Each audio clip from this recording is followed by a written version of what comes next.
You know the feeling.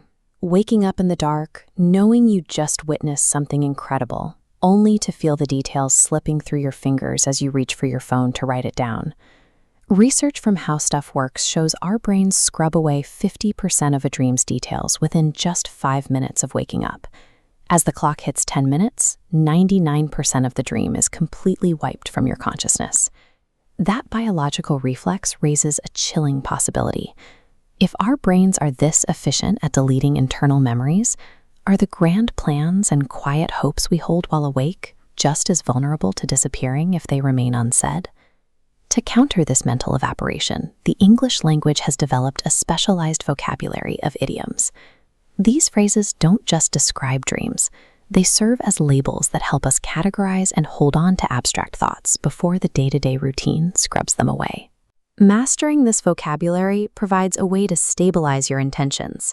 It turns a vague, slippery feeling into a concrete concept you can actually track and discuss.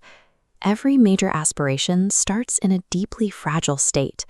At the moment of inception, a new idea often requires a period of isolation to survive the immediate scrutiny of the outside world.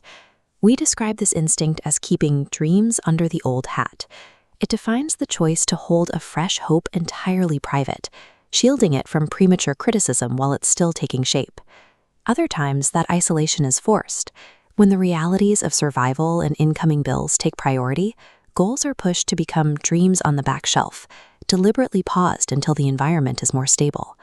But there is a risk in leaving a goal parked in the dark for too long. An aspiration can easily drift into being dreams past the gate latch, a state where the hope has been deferred so many times that it finally starts to feel out of reach.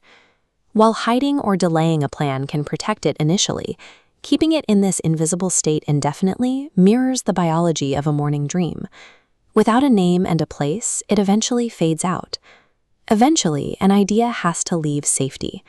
This plunges the aspiration into the messy middle, where the idealized plan finally meets the friction of the real world. This is the phase of dreams and borrowed boots. It's the awkward, uncomfortable reality of chasing a new goal when you feel completely unqualified or poorly equipped for the task at hand.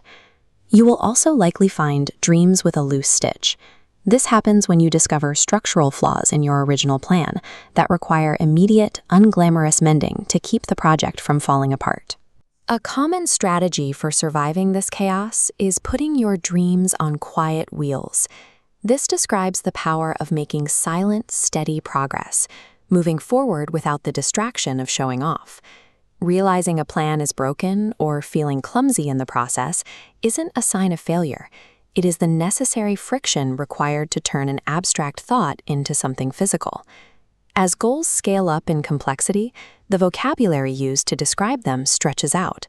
These long idioms require more effort to say, reflecting the psychological endurance required for major projects. Take the phrase, dreams with winter chores paid back in spring. It functions as a verbal contract, acknowledging that the cold, invisible hard work you do now is the only thing that secures a reward later. Then there are dreams with small starts and a wide finish line. This phrase captures the specific trajectory of a tiny, localized beginning that is allowed the time to slowly grow into a sweeping outcome. This comparison shows the difference between a shortcut and a process. On the left, a tangled line seeks a quick finish but ends in a knot. On the right, the path is segmented and steady. The physical time it takes to say these long phrases forces a slower tempo of thought, matching the actual duration of the path on the right. We use these exhaustive, rhythmic phrases because they align our expectations with the grueling reality of the work itself. As an aspiration finally nears completion, the vocabulary shifts. We move into the short idioms, where the language becomes hyper-efficient and tactical. The long-winded philosophy of the struggle is replaced by punchy phrases like dreams on track and dreams in line. This brevity signals a move away from planning and into pure execution. This culminates in dreams in ink.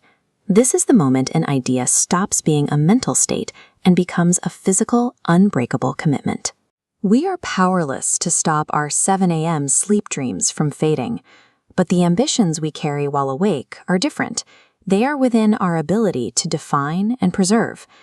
Using this vocabulary helps move an aspiration from a private, internal feeling to a shared, legible reality.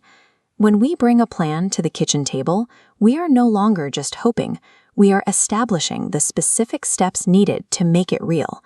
Look at your current goals and identify which phase of the life cycle they are in.